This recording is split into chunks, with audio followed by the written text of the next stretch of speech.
ماں باپ کی دعا اللہ تعالیٰ کبھی رد نہیں کرتا، اس لیے لوگوں اپنے ماں باپ کو خوش کرو، ماں باپ پر رحم کرو، تمہارے رحم کے سب سے زیادہ یہ مستحق ہے۔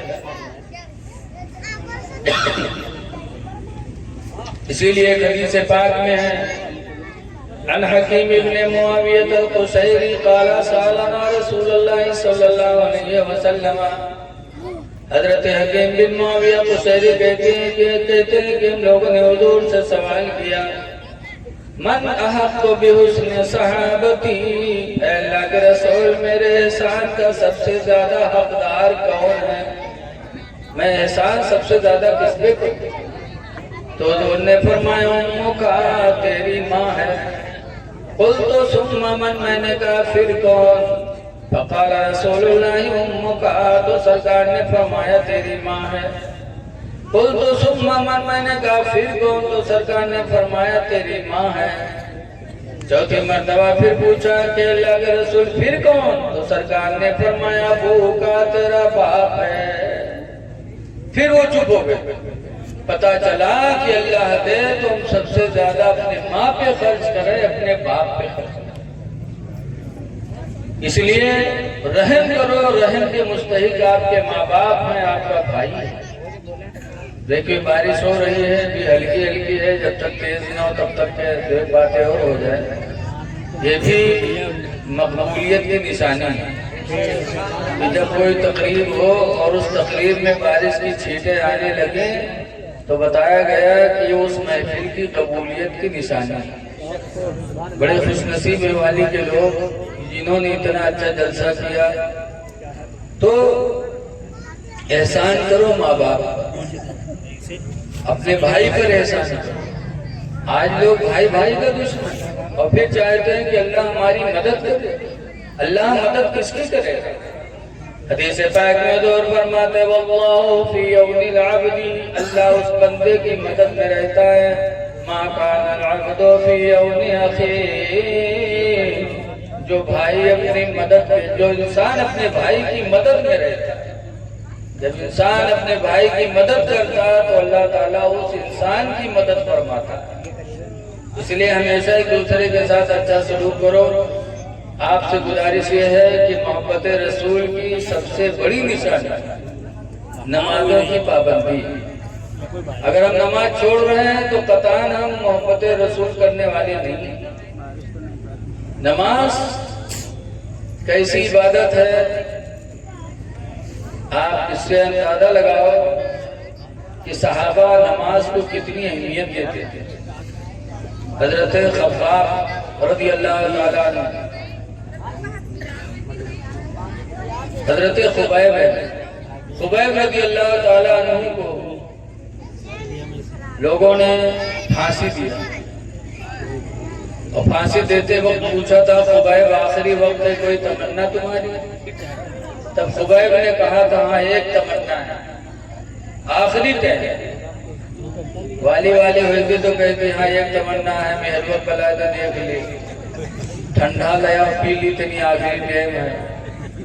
لیکن صحابی رسول نے کہا جب پوچھا آخری وقت کوئی تمنا، تو کہا تھا ہاں مجھے 2 رکعت نماز پڑھنے کا موقع دے دے۔ تو کہا ٹھیک ہے پڑھ لو۔ پڑھا جلدی، پھر پھانسی کے بندے پہ پہنچ گئے۔ لوگوں نے کہا خبیب زندگی کی آخری نماز تھی، تم کو سکون سے پڑھنا چاہے، اتنی جلدی پڑھے؟ کہا دل تو چاہتا تھا خوب لمبی نماز پڑھوں، لیکن یہ ڈر تھا کہ تم لوگ کہیں یہ نہ سوچو کہ موت کے ڈر سے نماز میں دیری کر رہا ہے، اس لیے ہم موت کو گلے سے لگانے والے ہیں۔ حضرت خبیب سے کہا تم اسلام نہیں چھوڑو گے؟ کہا نا۔ تو حضرت خبیب کے انگلیوں میں کیلیں ٹھوکی گئی۔ جب کیلیں ٹھوکی گئی تب حضرت خبیب نے مدینہ منورہ کی طرف منہ کر کے کہا تھا یا رسول اللہ انظر حالنا، یا حبیب اللہ اسمع قالنا، اننی فی بحر غم مغرق خذ یدی سہیل لنا اشکالنا۔ جب مدینے کی طرف منہ کر کے کہا تھا تب لوگوں نے حضرت خبیب کے چہرے کو موڑ دیا تھا پکڑ کے مدینے سے۔ تو اس وقت انہوں نے کہا تھا اے لوگوں میرا چہرہ کسی طرح موڑو، لیکن خدا کی قسم تم میرے دل کو مدینے سے الگ نہیں کرتے۔ یہ کہا اور شہادت لے لی۔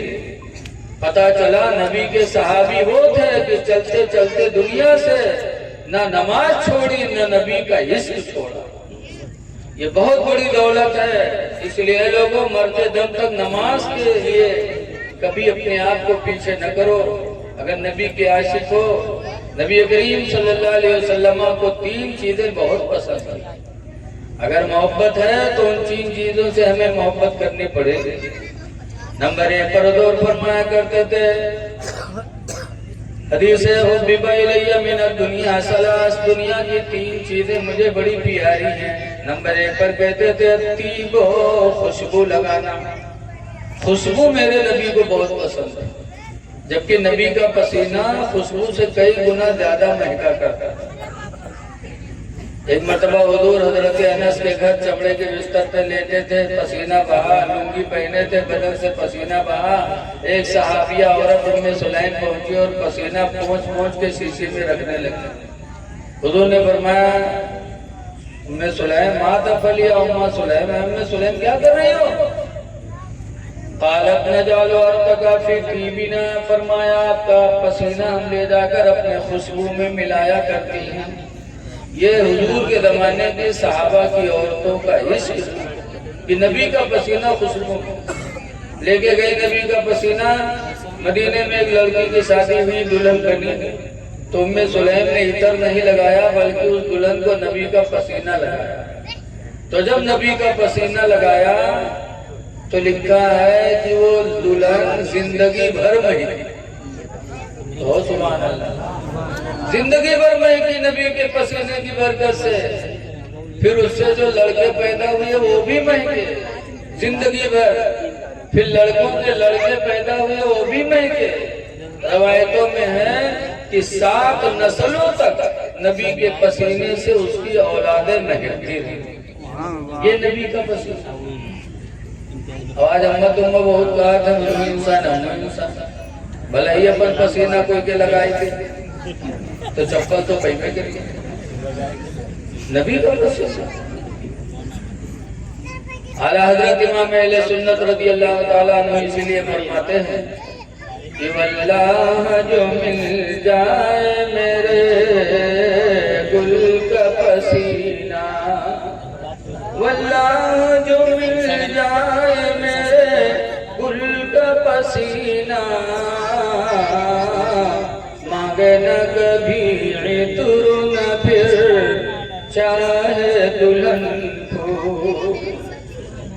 حضرت علی کی آنکھیں آ گئی تھی خیبر کے ٹیم۔ حضور نے فرمایا تھا نا کل ایسے آدمی کے ہاتھ میں جھنڈا دوں گا جس کے ہاتھوں سے خیبر فتح ہوگا۔ تو مدینے کے لوگ سب مسجد نبوی میں صبح جمع ہو گئے۔ سوچ ہو سکتا ہے اللہ کے رسول ہمیں دے دیں وہ جھنڈا تو فاتح خیبر ہم کو ہونا نصیب ہو جائے۔ بھر گئی مسجد نبوی۔ صبح سرکار آئے اور جب مجمع میں دیکھنے لگے تو سب سر اٹھائے دیکھتے کہ ہم ہیں، لیکن حضور جس کو دینا چاہتے وہ نظر نہیں آیا۔ تو پوچھا سرکار نے این علی ابن ابی طالب، ابو طالب کے بیٹے علی کہاں ہیں؟ تو لوگوں نے بتایا حضور ان کی آنکھیں دکھتی ہیں۔ اب بلاؤ۔ حضرت علی آئے تو حدیث میں فَبَصَقَ فِي عَيْنَيْهِ، تو سرکار نے اپنا دھوپ لے کے حضرت علی کے دونوں آنکھوں میں لگا دیا۔ فَبَرِئَ عَيْنَيْهِ، تو علی کے دونوں آنکھیں ٹھیک ہو گئی۔ اور پھر خیبر فتح تھا۔ یہ نبی کا دھوپ تھا کہ دکھتی آنکھوں میں لگ جائے تو آنکھ ٹھیک ہو جائے۔ اور جب ان کہا تھے ہم انسان بس انہوں کے دھوپ کونوں کی آنکھ میں لگائے گئے تو صحیح بھلی آنکھ تو لبریائی جائے گی۔ ہم نبی کی برابری کسی چیز میں نہیں کر سکتے۔ نبی کا بال، حضور حج کرنے گئے حجۃ الوداع میں، اور حج کرنے کے بعد قربانی کرنے کے بعد جب سر مڈانے لگے تو ایک نو آئے، نو کا نام تھا مارور، بڑے خوش نصیب صاحب آئے، سرکار کو بٹھایا اور سرکار کے سر پہ پانی ڈالا اور بال بھگونے لگے۔ بال بھگو رہے ہیں سرکار کے اور مارور صحابی رو رہے ہیں۔ حضور نے فرمایا معروف رو رہے ہو؟ کہا اپنے نصیب پہ رو رہا ہوں، اپنے خوش قسمتی پہ رو رہا ہوں۔ کہا کیا بات؟ کہا مجھ سے بڑا خوش نصیب کون ہوگا کہ آج میرے دونوں ہاتھوں میں امام الانبیاء کا سر موجود ہے، میرے ہاتھوں میں نبی آخری زمان کا سر مبارک موجود ہے، مجھ سے بڑا خوش نصیب کون ہوگا؟ اور اس کے بعد جب بال بنانے لگے تو سرکار کے حج میں سرکار کی بیوی حضرت ام سلمہ بھی تھی۔ آج کل تو مہروے مرد کے ساتھ نہیں جاتے، بہت جب کہیے تو کہیے تم جا، تم کا مل بھی مولانا جنت دے دیں چلے جاؤ، مہروے نہیں جاتے کہ مال کم ہو تو۔ نیپال میں ایک جلسے میں گئے، بھٹا والے تھے، تو جلسے میں بلایا، ہمارا نمبر 3 بجے آؤ، لیتے رہنے سے 2:30 بج گئے تو ایک بڑھیا کا دیکھا کھدر کھدر دوبارہ باہر ہے، انگنا باہر ہے، سب جن برتن کھائے گے رہے ہیں، گلاس اٹھائے رکھتے ہیں۔ تو ہم پوچھیں بوڑھی ماں آپ کہاں رہتی ہو؟ دنیا ملاس سنا تھا، تم گلاس پٹورا تھا، کہاں رہا تھا؟ کہ مولانا بھیا جب وہ حج کرے بڑھو جاتا ہوں کہ ہم بیوی ہوئی، تم کا تم ہو جاتا ہو؟ نہ ہی مولانا بھیا ہم بیمار ہیں، چل پھر پیدنا ہی ہے، تو بڑھو جاتے ہم نہیں جاتے، ہم کہیں توبہ توبہ، 3 بجے تھے دنیا میں نیند آئے گا، تم کا نہیں نیند آئی ہے، تم خدر خدر دوبلی گھومت ہو کہ کونے کو گلاس غائب نہ ہو جائے، اور اللہ کے گھر نہیں جا سکتے۔ خوش نصیب ہے عورت جو اپنے شوہر کے ساتھ مکہ مدینہ کا سفر کرتی ہے۔ حضرت ام سلمہ رسول اللہ صلی اللہ علیہ وسلم کے ساتھ جب سرکار کے بال مبارک بننے لگے تو ام سلمہ کہتے ہیں کہ ہر صحابی دوڑ دوڑ کے سرکار کے بال کو اپنے ہاتھ میں لینے لگے، نبی کے کسی بال کو صحابہ نے زمین پہ نہیں گرنے دیا۔ ام سلمہ کہتے میں بھی دوڑی، کچھ بال حضور کے میرے بھی آ گئے۔